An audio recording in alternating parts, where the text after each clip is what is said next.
I want to start this off by setting the record clear early here. We do not think Trevor is a bad quarterback or anything like that. He is a very talented and a solid quarterback overall. So before you hop down in the comment section to tell us how stupid we are, I just want to make sure we are clear about that. He is definitely not Daniel Jones, but he also isn't the generational quarterback talent everyone pegged him to be during the Clemson's 2018 national championship run. A run that left some analysts to make bold claims like this. Not saying he's tremendous. He got away with a few 50-50 throws because of great wide receiver play. He's going to be the best prospect since Andrew Luck. Thank you. When he comes out, let's just let him be a great college player for a while. Let's not. Let's call him the greatest football player of all time. When the Jaguars took Trevor Lawrence first overall in the 2021 NFL Draft, most analysts and fans believed the Jaguars finally had their franchise guy. 3 years after being the first quarterback taken in the most overhyped quarterback class of all time, Lawrence has become something of an enigma in the NFL. Fans are often told that Lawrence is a top 10 or 12 quarterback by media heads and analysts, but he only has one playoff win in his career and has never finished top 5 in yards, touchdowns, passer rating, or completion percentage in a season. He has finished top 5 in interceptions twice, so that's saying something. This disconnecting what he is and what we think he can be is why we say he has ruined how we evaluate quarterbacks.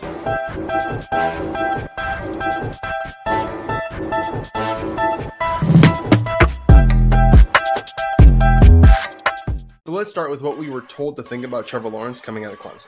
I know what you're thinking right now. That was 3 years ago. Why does that matter now? Good question.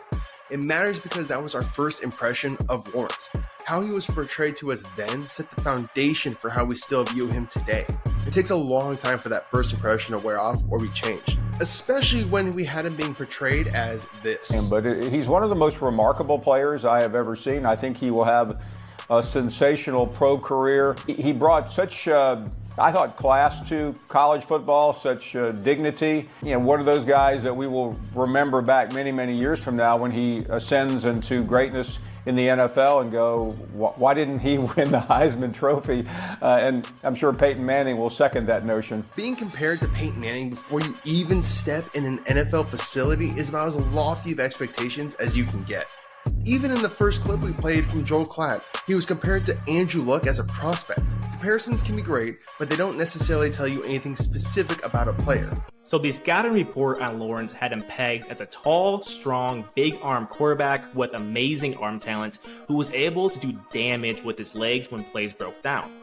He had a winning pedigree at the college and high school levels, and to quote Lance Zierlein, he had a commanding presence with an unmistakable air of confidence. Lawrence fit every trope we have come to expect for a quarterback about to be drafted #1 overall. 3 years into his career, and the discourse around Trevor Lawrence has started to change. Most people acknowledge that he has not lived up to the hype he had coming out of college, but some, like PFF, have him ranked at a top 12 quarterback in the NFL. Bucky Brooks has him even higher. Bucky has him ranked in the top 10 at worst solely because of his potential. So if he is a top quarterback in the NFL, why is there such little success? When reviewing the Jaguars games for this video, the problem became obvious very quickly. There were too many negative plays. I know that sounds like an oversimplification, but let me explain. It seemed like half the time Lawrence was overthrowing a receiver, fumbling the ball, or running backs were just getting stuffed on first and second down. Normally, this isn't the end of the world, but for the Jaguars, this was essentially a death sentence for the drive. Why? Because it put the Jaguars into third and long situations, and Trevor Lawrence is one of the worst quarterbacks in the NFL under pressure by almost every metric. According to the 33rd team, when under pressure, Lawrence had an expected points added, or EPA, of -0.5, which was good for 28th in the league. Ironically tied with his 2021 classmate Mac Jones, and above his other 2021 classmate, Zach Wilson. His passer rating wasn't much better though. He finished 26th out of qualifying quarterbacks with a passer rating of 60.7 according to the 33rd team.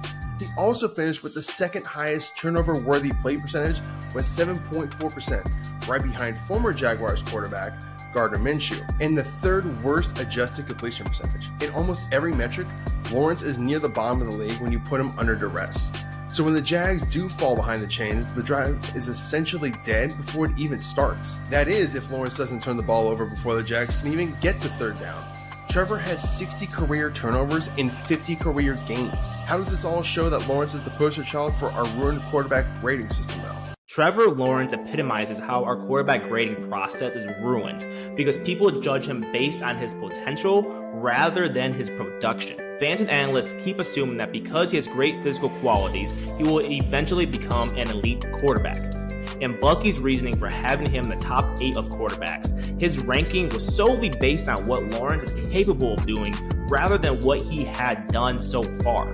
And I'll say this, Dan, you're right. He hasn't consistently been a top 5 player. He hasn't been like a top 7 player. But here's what I will say. Trevor Lawrence is a top 10 quarterback.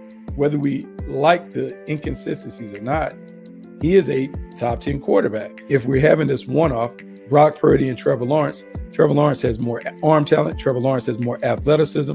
Yes, Brock Purdy has better production. But if we're playing players on projection, I think you can project out that Trevor Lawrence over time could be a better quarterback than Brock Purdy. So by all accounts, Trevor Lawrence at his worst is a top 10 quarterback.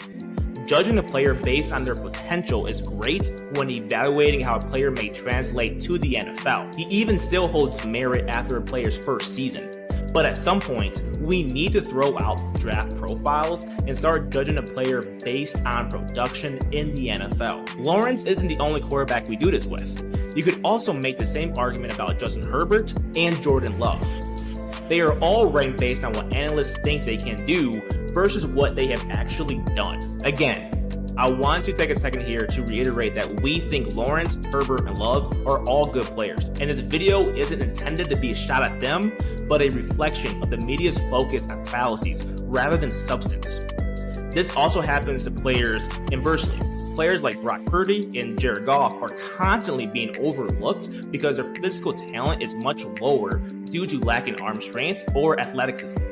Yet Purdy and Goff have better numbers last season than Lawrence, Herbert, and Love in many categories. Purdy was second in EPA, completion percentage, and passer rating while under pressure last season. So we wouldn't be doing our jobs if we didn't look at this from the other side as well.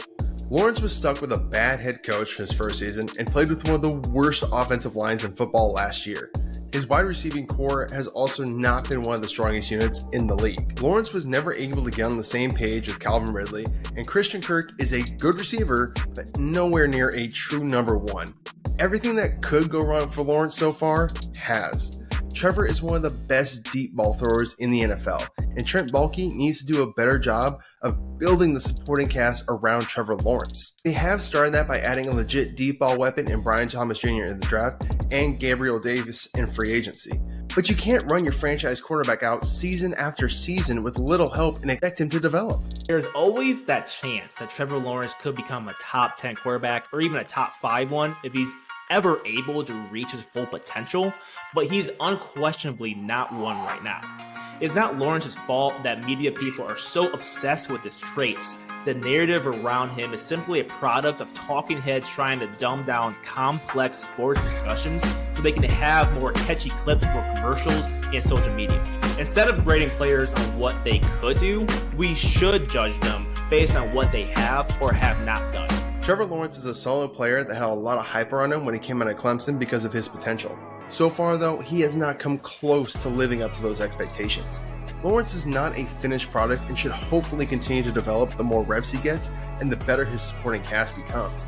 But until his on-field production matches his potential, he should not be in anyone's top 10 quarterbacks list.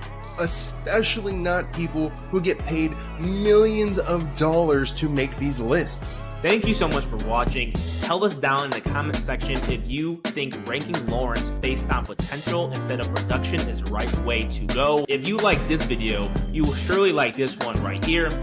We put Bill Parcells' rules for drafting a quarterback to the test to see if the Hall of Famer's coach's philosophy still holds up after all this time. Until next time, we are the RFL Show, and we'll see you in the next one.